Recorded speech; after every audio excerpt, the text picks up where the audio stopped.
C'est formidable parce qu'il faut effectivement montrer à notre jeunesse la diversité des métiers de l'agro. Il y a une capacité de mener des carrières, quel que soit son niveau de formation, et puis de découvrir des métiers. Donc bravo encore une fois pour cette initiative.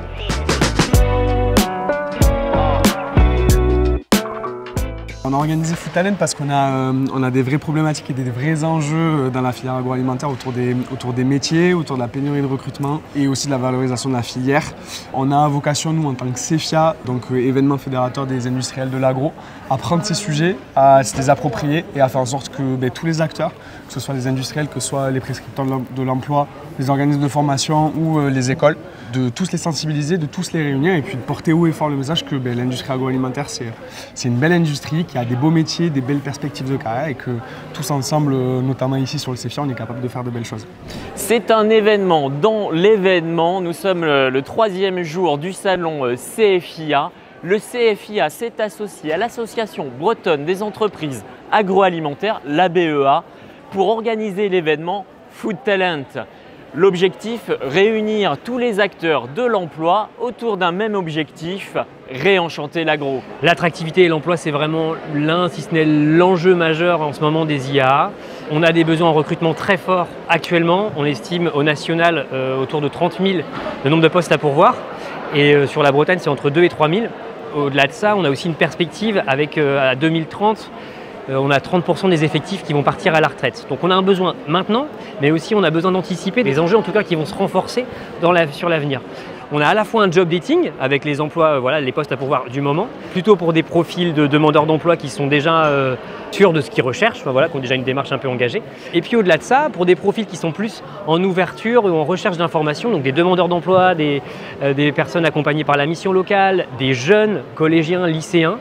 On va leur proposer un atelier de découverte des métiers où ils vont découvrir toutes les fonctions de l'entreprise. À côté de ça, on va avoir des acteurs de l'emploi et de la formation qui sont là pour les renseigner sur l'accès à l'emploi, l'accès aux formations. Et enfin, un espace un peu plus fun, un espace ludique où on va avoir des robots, des casques de réalité virtuelle pour s'immerger aussi dans une usine. Merci Jean-Bernard. Faire tomber les idées reçues, c'est tout le sens de Food Talent.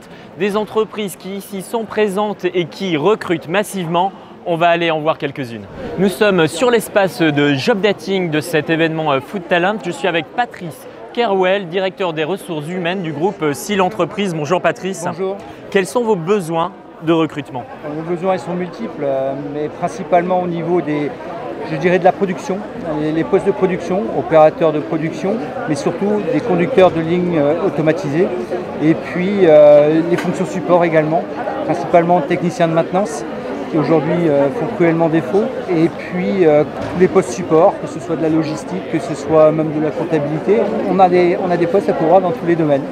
Alors nous, au niveau des besoins, on a principalement des besoins pour nos postes en tant que saisonnier, donc en tant qu'opérateur, opératrice de production. Donc ça, c'est le gros de notre activité parce qu'on est vraiment dans une entreprise où on fabrique et on transforme du poisson frais. Donc le poisson frais veut dire il y a des saisons de pêche et pendant les saisons de pêche, nous on a nos saisons de production.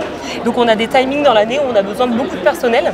Donc on recherche ces postes-là, les postes vraiment de préparateurs, donc d'ouvriers de production, mais on a aussi des postes dans la conduite. Donc conduite de machine, ça peut être aussi la conduite de ligne pour organiser et faire en sorte que la saison se passe bien avec l'ensemble des équipes. Faire découvrir la réalité de l'agroalimentaire, c'est l'ambition de Food Talent. On retrouve 5 ateliers dédiés aux métiers qui recrutent avec des démonstrations concrètes.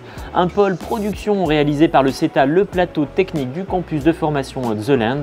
Un pôle R&D concocté par l'ESIAB, une école d'ingénieurs en agroalimentaire. Un pôle maintenance réalisé par l'ENSIBS, école d'ingénieurs dédiée aux métiers du futur. Un pôle logistique proposé par Gigaprocess et un pôle qualité, hygiène, sécurité, environnement avec l'intervention de Lacan-Calais et du prestataire de nettoyage GSF. Le tout complété par un stand d'information proposé par AgroAvenir. Le public, des jeunes, des collégiens et des lycéens d'Ille-et-Vilaine, des étudiants de la région Bretagne. Je suis avec Jonathan en seconde bac pro alimentation, bio-industrie et laboratoire au lycée ISAD de Redon. Jonathan, qu'est-ce que tu as pensé de ces animations? C'était instructif, c'était intéressant et il y a des choses que je ne pensais pas être possibles dans l'agro. Alors par exemple? Quand on voit les impressions en chocolat, quand on te dit que tu peux imprimer des choses qui peuvent se manger, tu te dis mais Ah, c'est Dans fascinant. 50 ans, mais ça où? Faïcote, tu es volontaire au sein du même lycée. Qu'est-ce que tu as pensé de cette animation? Je pense que c'est une belle animation parce que c'est déjà une opportunité pour moi en tant que volontaire dans le lycée de pouvoir participer à ce salon et de pouvoir voir tout ce qu'on pourrait réaliser avec la robotique dans le domaine de l'agroalimentaire. C'est un secteur dans lequel tu veux travailler? Oui, c'est un secteur dans lequel je voudrais travailler parce que déjà j'ai fait mes études en agronomie et je voudrais aussi travailler dans la transformation des produits halieutiques.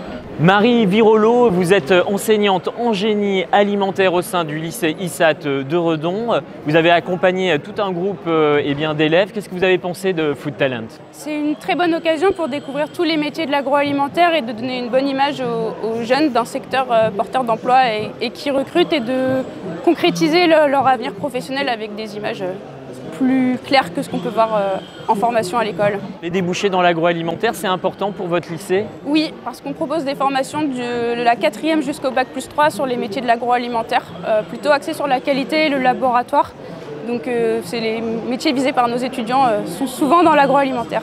On comprend toute l'importance de la pédagogie et donc de la formation, comment les établissements jouent la carte de l'agroalimentaire. Je suis avec Gaëtan Lefloc, vous êtes le directeur de l'ESIAB, une école d'ingénieurs agroalimentaires. Alors, comment vous attirez les étudiants? Eh bien, avec un très bon classement à PIAT School, c'est-à-dire un classement qui est réalisé sur les votes des étudiants et qui qualifie leur bien-être à l'école. Donc on est 8e cette année. Et alors les étudiants, j'imagine, qui regardent l'avenir, quels sont les débouchés? Plus de 98% d'entre eux sont en emploi à l'issue de la formation. Merci Gaëtan, on poursuit notre visite de Food Talent, suivez-moi.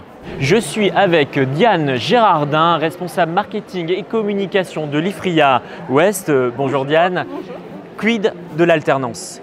Alors l'alternance, c'est une super réponse aujourd'hui aux pénuries d'emplois qu'on a en agroalimentaire parce que ça permet d'être formé et surtout pour les apprentis en fait, c'est d'être vraiment acteurs de la transformation agroalimentaire. Nous avons le plaisir de donner la parole à Loïc Chénet-Girard, président de la région Bretagne. L'enjeu de l'emploi dans l'agroalimentaire breton, quel est-il? L'enjeu, c'est d'accueillir des hommes, des femmes, d'accueillir des talents. Je le dis pour celles et ceux qui sont en études et qui se demandent ce qu'ils vont faire demain. Je le dis aussi pour ceux qui sont au chômage et qui veulent trouver une formation. Des formations qui emmènent vers les métiers de l'agro, c'est 70% de réussite à la sortie. 70% de ceux qui rentrent en formation dans les métiers de l'agro sont embauchés derrière. Et puis je le dis pour ceux qui veulent pourquoi pas changer de vie. Changer de vie pour des métiers qui ont du sens. Nourrir les autres, nourrir nos semblables. Voilà un très beau métier. L'agroalimentaire en Bretagne, c'est ça et c'est formidable. On est tous contents de l'influence qu'on a eue sur cette journée de Food Talent. On a fait le point un peu avec tous les partenaires et toutes les personnes qui étaient présentes. Vraiment hyper satisfait. Et juste un dernier mot pour remercier la BEA qui a été notre partenaire majeur sur cet événement de Food Talent, pour vraiment les remercier. Sans eux, on n'aurait pas pu faire cet événement, ou en tout cas pas le faire de cette manière-là. On remercie aussi Job Alim sur l'accompagnement pour la plateforme et également l'IFRIA qui nous a accompagnés sur l'animation de la journée et tous les acteurs qui ont été présents et tous les visiteurs. Et puis on leur donne aussi rendez-vous l'année prochaine parce qu'il y aura une seconde édition de Food Talent l'année prochaine sur le dernier jour du CEFIA comme c'était le cas aujourd'hui. Rendez-vous l'année prochaine. Clément, les dates? Les dates, ce sera le 12, 13 et 14 mars 2024 et donc Food Talent le 14 mars 2024. C'est noté et on vous dit à très bientôt.